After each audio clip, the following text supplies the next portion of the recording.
información, 7 de la mañana, 39 minutos, y un aspecto que podríamos tildar de positivo por el fenómeno del Niño es el que adelantó el florecimiento de guayacanes en el cantón Colimes de la provincia del Guayas, donde ya se empezó a ver el característico amarillo en las fincas del cantón. La temporada se adelantó más de un mes gracias a las lluvias, precisamente. Ya estamos viendo en imágenes este espectáculo natural. Se registra a finales del año, cuando arranca la época lluviosa en la región costa sobre todo, pero desde el 1 de noviembre las flores comenzaron a aparecer en los bosques de guayacanes. En estos lugares el florecimiento tarda aproximadamente 5 días y luego los pétalos amarillos caen, lo que provoca una especie de alfombra que atrae a miles de turistas al año. Así que a prepararse, señor Lautaro, para ir a conocer. Usted, me imagino que ya será la quinta vez que vaya. Y a mí que me deben tantas vacaciones. No, a ver, bueno, hablando en serio, en las haciendas de Las Abras y Las Colembras, ambas en Colimes, ya se puede presenciar lo que estamos viendo en pantalla. De hecho, es ahí, este atractivo paisaje que es impresionante y que vale la pena conocer, y el cual, por cierto, usted puede recorrer, sea a pie o también hay paseos en caballo. Y por cierto, ¿dónde queda Colimes? Bueno, es un cantón ubicado a hora y media de Guayaquil, pero tranquilo, porque si usted vive en el puerto principal, también hay árboles de guayacanes en algunos sectores como Pascuales o en la vía perimetral, donde también ya florecieron los guayacanes. Usted puede ver este espectáculo ahí cerca de su casa, en los parques. Al fin, compañeras, el fenómeno del Niño algo bueno nos trae, y es que podamos presenciar esto antes de tiempo. Bueno, y no es el único punto en nuestro país donde también florecen los guayacanes. Hay que destacar que en el sur de nuestro país, en Loja, también hay este espectáculo natural que podemos apreciarlo en esta temporada también del año. Pero ahí no llueve, así que por eso es que... Exactamente. 7:41. El Ecuador fue uno de los temas de conversación en la Casa Blanca durante la primera cumbre de líderes de la Alianza para la Prosperidad Económica de las Américas. ¿Qué temas abordaron? Lo vemos a continuación. A la Casa Blanca ingresaron los mandatarios de países como Uruguay, Chile o Ecuador por invitación del presidente estadounidense Joe Biden, quien dejó temporalmente de lado el tema en Gaza para hablar con naciones que considera amigas. Somos el socio económico más grande y nos aseguraremos que nuestro vecino más cercano tenga siempre las mejores oportunidades para su desarrollo. Y como ha sido costumbre en las últimas reuniones entre naciones, el cambio climático se abordó y por eso el nombre del Ecuador volvió a mencionarse internacionalmente. Queremos apoyar más proyectos, ideas y planes que han demostrado gran potencial, como el canje de deuda por conservación de las Islas Galápagos en Ecuador. Es decir, este mecanismo se debate para aplicarlo en otros países. Pero fuera de eso, la cumbre en la Casa Blanca fue un primer paso para hablar de la Alianza Energética para las Américas. Para trabajar de manera colaborativa entre todos los países con una interconexión que nos ayude a ser más eficientes. En el foro, cada nación expuso los desafíos que enfrenta en la actualidad para hallar problemas comunes que se puedan solucionar en conjunto. Se trató también sobre la necesidad de plantear soluciones a los problemas de migración, problemas estructurales. Pero además se hizo el anuncio de preacuerdos económicos con el Ecuador. De facilidades de crédito e inversión a través del Banco Interamericano de Desarrollo y de BID Investment. El presidente Lasso aprovechó su visita de 3 días a Washington para despedirse como jefe de Estado ecuatoriano, cargo que en un mes dejará de ostentar. Lautaro Andrade Castro, Noticias 7. Daniel Noboa Asín fue recibido por el rey de España, Felipe VI, en una de sus últimas actividades en territorio europeo. El futuro jefe de Estado fue invitado por el monarca a un almuerzo a puerta cerrada, en el que se habló sobre las relaciones bilaterales de Ecuador y España, así como la solicitud de que retiren la visa Schengen para el ingreso de compatriotas a la Unión Europea. Y antes de irse de Madrid, Noboa firmó un convenio con la Liga Española de Fútbol para implementar un proyecto deportivo en el Ecuador y que ayude a alejar a los niños y adolescentes de las calles. Finalizada su gira europea, se trasladó hacia los Estados Unidos. Así es, mientras vemos las imágenes entonces de este encuentro entre el rey de España y Daniel Noboa Asín, luego el domingo estuvo en Washington, ya vamos a ver las imágenes, porque allí se reunió con representantes del Banco Mundial y del Fondo Monetario Internacional, por cierto, organismos, ahí estamos viendo las tomas, organismos multilaterales que proveen de financiamiento al Ecuador, a quienes, por cierto, se les planteó que se necesitan o deberían haber nuevas inversiones para aumentar el comercio exterior.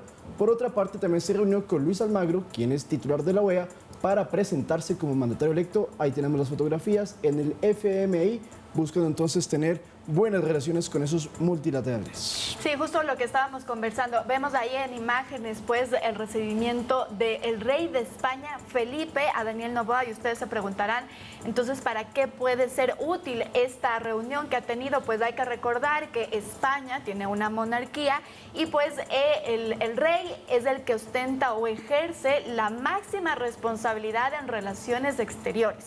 Es por eso, pues, entonces, que podría ser un punto clave para poder reunirse con España, que digamos es un país que acoge a muchísimos migrantes ecuatorianos y que podrían también, pues, mirar un trabajo hacia ellos. Y que habló también con el presidente español, por cierto, días atrás, igual lo ha hecho con Emmanuel Macron de Francia, es decir, toda una gira con diferentes autoridades europeas para buscar estos mecanismos de migración. ¿Quién va a estar a cargo particularmente de los migrantes? Ya sabemos que será la vicepresidenta Verónica Abad. Sin embargo, entonces adelanta Daniel Noboa el tema de poder conversar con estas autoridades. Inclusive el fin de semana pasado se reunió con otras más, Meche. Y así, sí, a propósito de esta segunda visita Daniel Noboa a España, la presidenta de la Comunidad de Madrid, Isabel Díaz Ayuso, le entregó la Medalla Internacional de Madrid por su defensa de la democracia y la libertad. También le expresó respaldo en su gestión presidencial. Vamos a escuchar. Este reconocimiento va en nombre de todos los madrileños y nada nos gustaría más que de aquí en el futuro viéramos en el Ecuador resurgir nuevas empresas, empleos, oportunidades, inversiones de todos los rincones del mundo, que los ecuatorianos puedan ver reforzada su economía y, por tanto, ofrecer así a su pueblo los mejores servicios públicos. Que la sanidad pública, una gran sanidad, llegue a todos los rincones del Ecuador, hasta la última aldea, que se prepare a los niños para un mundo competitivo, pero que se formen en calidad y en libertad. El Pleno del Consejo Nacional Electoral aprobó por unanimidad la adjudicación de presidente y vicepresidenta de la República a Daniel Noboa Sin y Verónica Abad, respectivamente, con lo que queda en firme y se oficializa su triunfo en la segunda vuelta electoral. Según lo establecido, ya no caben recursos para apelar o impugnar los resultados electorales, por lo que ahora resta que se les entreguen las credenciales, que esto es un acto protocolario que antecede a la posesión presidencial. El 15 de noviembre entonces está previsto que se realiza este evento en donde se les entregan las credenciales. Y una vez con estas credenciales, Noboa ya podría ser posesionado por la Asamblea Nacional en una sesión que se prevé sea el viernes 1 de diciembre, según lo que se dijo en la última reunión entre la administración del Parlamento y el equipo de transición del gobierno electo. Recordemos que si hubiese una impugnación a los resultados, Noboa no podría posesionarse aún, pero no hay ninguna presentada, salvo la que se desestimó evidentemente hace unos días por el CNE porque estaba fuera de todo procedimiento. Así que con esto, en firme los resultados, Daniel Noboa Asín y Verónica Abad, ganadores de la segunda vuelta y futuros binomio presidencial. Es decir, el 1 de diciembre ya tenemos oficialmente, entonces ya ejercerá su cargo de presidente y vicepresidenta Daniel Noboa y Verónica Abad, respectivamente. Antes se tiene que posesionar la Asamblea Nacional. Evidentemente vamos a estar en los dos actos protocolarios porque pues va a ser un hecho histórico, como lo es siempre cada vez que pues entra ya en mandato o cambia el mandato. Bueno, hasta antes de esta programación de resultados estaban cambiantes todavía las fechas, ¿no? Que pues podría ser a finales del 30 o podría ser el 1 de diciembre, pero con esto ya está estipulado, entonces esa sería la fecha confirmada y oficial. Lo que pasa es que, bueno, el 20 de noviembre es la posesión de la Asamblea, eso es lo que todavía está ya como en el papel. Y decían, lo dice el propio CNE y también los asambleístas, que ellos esperaban que máximo hasta el 30 pueda ser la posesión. Pero en esta reunión que hubo, la última reunión, decía el equipo de Noboa, preferimos que sea el viernes 1 de diciembre o 1 de diciembre, como usted prefiera llamarlo. Es todo un evento grande que tienen que organizarlo desde ya. Por eso es que, al parecer, la propuesta que viene desde el gobierno de Noboa es que sea el primer día del mes de diciembre que entre en funciones y estará como presidente hasta el 24 de mayo del 2025, cuando entonces finalice este corto periodo presidencial, tanto de Daniel Noboa como de la vicepresidenta Verónica Abad. Los dos son posesionados y ese mismo día, es decir, el 1 de diciembre, ya conoceríamos oficialmente a los ministros de Estado. Y las supuestas alianzas entre bancadas para coincidir en quién asumirá la presidencia de la Asamblea Nacional aún no encuentran acuerdos. Así lo revelaron varios representantes de movimientos políticos. Vamos a ver.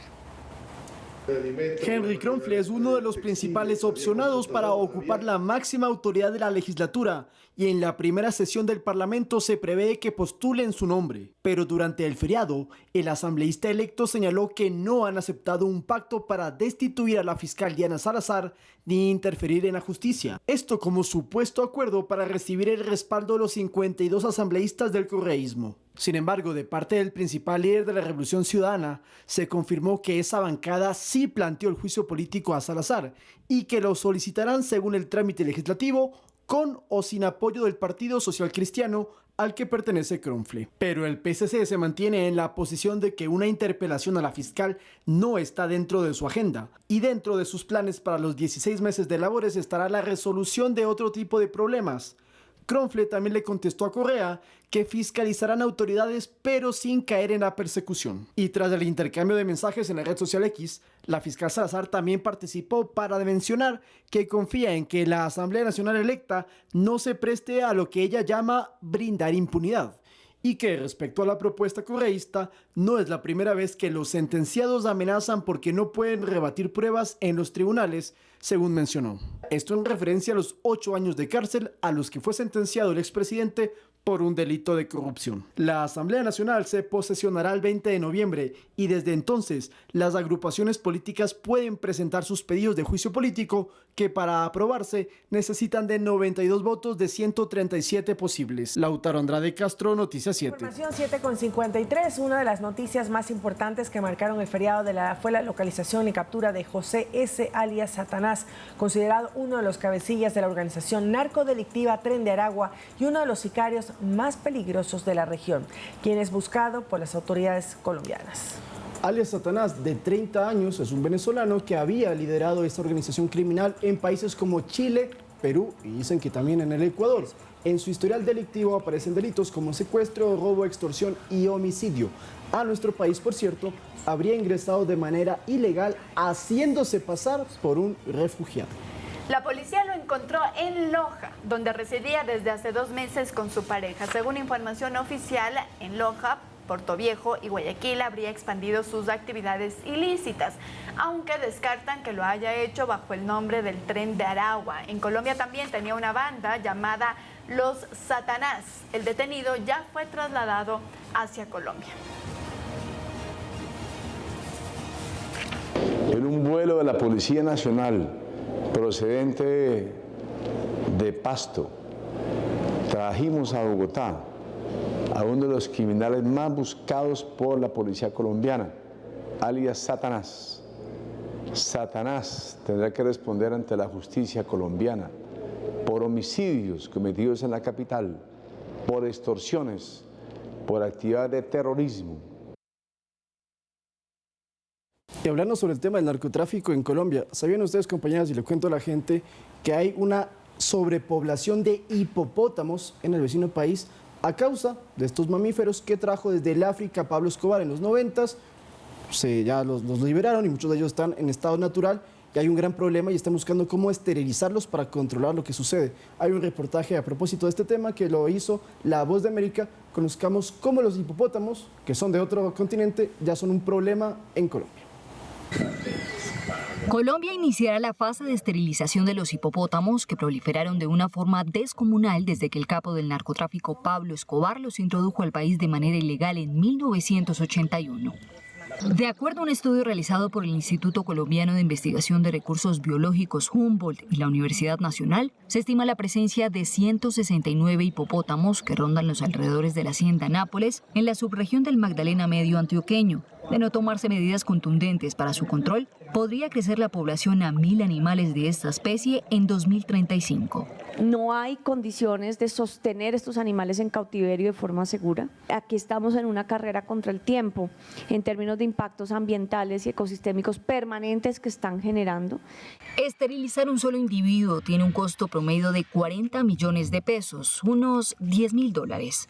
La meta del gobierno es esterilizar 40 hipopótamos por año, una medida que, según expertos, es insuficiente para controlar esta especie invasora a corto plazo. No solamente cuánto es el costo de esterilizar junto a otras medidas, sino cuánto representa eso en tiempo logístico, ¿cierto? Para poder retirar a los animales de ahí de esta zona y estamos hablando de periodos de 20, 30, 50 años, 70 años, ¿cierto? Para pensar que de pronto podemos tener un efecto real sobre esta situación. Para el experto Camilo Prieto, la caza de estos animales podría ser una alternativa, aunque no única. La caza controlada es una herramienta muy criticada sin duda porque se argumenta normalmente que tiene unas altas dosis de crueldad y de sufrimiento, y hay que decir que sí, tiene esos elementos, pero también hay que pensar que la presencia de los hipopótamos está generando crueldad y sufrimiento sobre la biodiversidad nativa.